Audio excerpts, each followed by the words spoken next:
के चेहरे पर खुशी की लहर छा जाएगी। चंद्रमा की सतह पर मौजूद चंद्रयान 3 के रोवर पर मौजूद चंद्रयान 3 ने अभी अभी कुछ ऐसा शेयर किया है जिसे देखकर पूरी दुनिया हैरान हो चुकी है। इसरो ने अभी अभी कुछ ऐसी वीडियो शेयर की है जिसे देखकर दुनिया के तमाम स्पीच एजेंसी हैरान हो गई है और सोच रही है कि ऐसा कैसे हो गया और नासा के वैज्ञानिकों को भी इस पर विश्वास नहीं हो रहा है। जी हां, आपको बता दें, इस वक्त की सबसे बड़ी खबर सामने आई है और एक मैसेज और वीडियो भी सामने आ रहा है जिसे आज हम आपको बताने वाले हैं और इसे देखने के बाद हर भारतीयों को भारतीय होने पर गर्व होने लगेगा। यह एक ऐतिहासिक पल बन चुका है। आपको बता दें कि अपनी स्पेस एजेंसी इसरो दुनिया में सबसे ज्यादा कामयाब स्पेस एजेंसी जानी जा रही है, जिसकी किसी ने कल्पना मात्र नहीं की थी, वह आज जारी कर दिया गया है। चांद से आने वाली वह भयानक आवाज को रिकॉर्ड कर लिया। इनमें कुछ आवाज बहुत ही रहस्यमयी और डरावनी आवाज हैं। कुछ लोगों का मानना है चंद्रयान 3 जिस तरह से जागा है उसके पीछे भगवान की महिमा और लोगों की दुआओं का हाथ है। सारी सच्चाई क्या है? चंद्रयान 3 सच में जागा है या फिर नहीं जागा है? आज हम आपको पूरी सच्चाई इस छोटी सी वीडियो में बताने वाली है। दोस्तों, मां बाप को बताने वाली है। लेकिन उससे पहले दोस्तों, हमारे एक छोटे से चैनल को सब्सक्राइब कर दें। और हां दोस्तों, इसरो के वैज्ञानिकों की इतनी मेहनत के लिए कमेंट में जय हिंद जय इसरो जरूर लिखें ताकि उनको भी मोटिवेशन मिलता रहे। दोस्तों, अगर आप सच्चे भारतीय हैं तो इस वीडियो को लाइक जरूर कर दें। यह हमारे लिए भी गर्व की बात है। चंद्रयान 3 के लैंडर और रोवर अपना काम कर चुके हैं। फिर भी इसरो की इन्हें दोबारा जगाने की कोशिश जारी है। अब तक लैंडर विक्रम और रोवर प्रज्ञान से कोई रेस्पॉन्स नहीं मिला है। ऐसे में लोगों के मन में एक सवाल उठ रहा है। वे सोच रहे हैं कि ऐसा क्या हो सकता है जो लैंडर और रोवर दोबारा नहीं जाग रहे हैं।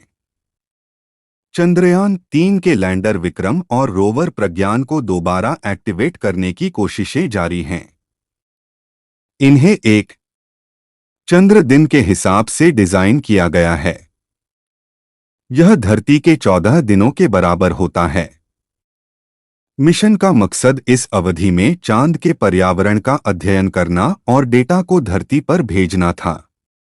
वैसे तो यह लक्ष्य हासिल कर लिया गया है, लेकिन भारतीय अंतरिक्ष एजेंसी इस कोशिश में जुटी है कि अगर इन्हें दोबारा एक्टिवेट करने में सफलता मिली तो फिर इनसे काम करवाया जा सकता है।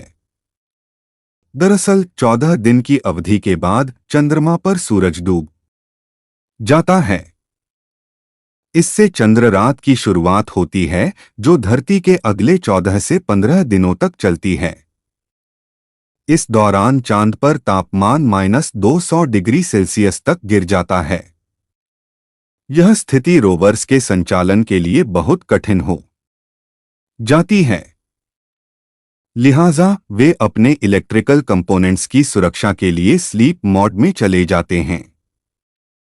भारतीय अंतरिक्ष अनुसंधान संगठन इसरो के वैज्ञानिक रोवर और लैंडर की नींद तोड़ने के लिए आखिरी कोशिश में जुटे हैं। हालांकि उनसे कोई रेस्पॉन्स नहीं मिला है। वैज्ञानिक इनके दोबारा जागने की संभावना से इनकार नहीं करते हैं। हालांकि हर गुजरती चंद्र रात के साथ यह संभावना कम होती जा रही है। उन्हें लगता है कि शायद कंपोनेंट ठंडे तापमान को सहन नहीं कर सकेंगे। आइए यहाँ उन स्थितियों के बारे में समझते हैं जिनके चलते लैंडर और रोवर को नुकसान हो सकता है। चंद्रमा पर अत्यधिक तापमान में उतार चढ़ाव होता है। चंद्र दिवस के दौरान बहुत गर्म हो सकती है, तो चंद्र रात के दौरान अत्यधिक ठंड। इन तापमान परिवर्तनों के कारण कंपोनेंट फैल और सिकुड़ सकते हैं। इससे संभावित रूप से समय के साथ संरचनात्मक क्षति हो सकती है। चांद की धूल से नुकसान। चंद्रमा की सतह महीन धूल से ढकी है। इसे रेजोलिथ कहा जाता है। यह धूल रोवर या लैंडर की सतहों पर चिपक सकती है। इससे घर्षण या अन्य प्रकार की टूट-फूट हो सकती है। इससे लैंडिंग के दौरान विजिबिलिटी भी कम हो जाती है। चांद की सतह पर लगातार माइक्रोमीटराइट की बमबारी होती है। ये छोटे कण समय के साथ रोवर या लैंडर की सतहों को नुकसान पहुंचा सकते हैं। धरती के उलट चंद्रमा पर उल्कापिंडों को जलाने के लिए घना वातावरण नहीं है।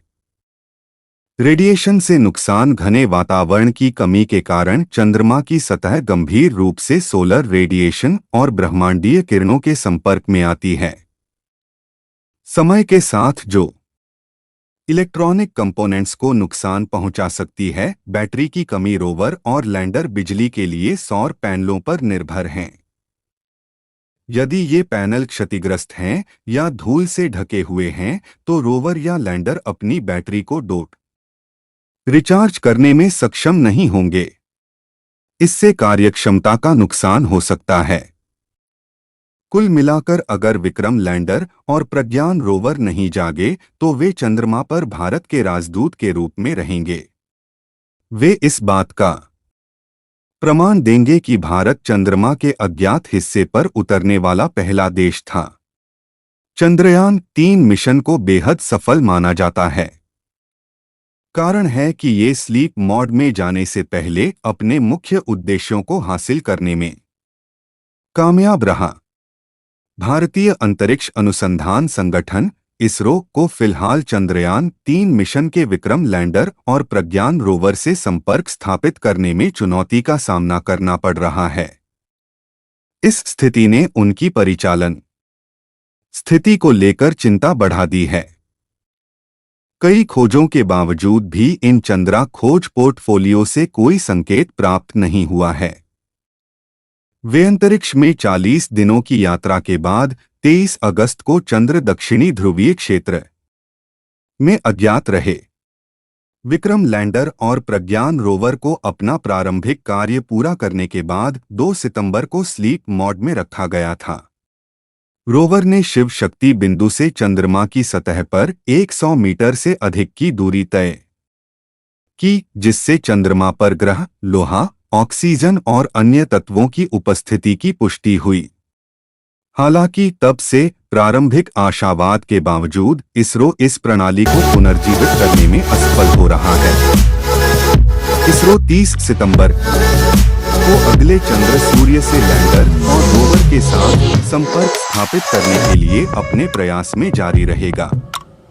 एजेंसी को उम्मीद है कि शिव शक्ति पॉइंट, जहां उपकरण स्थित हैं, सूर्य की वापसी पर उन्हें पुनः प्राप्त किया जा सकता है।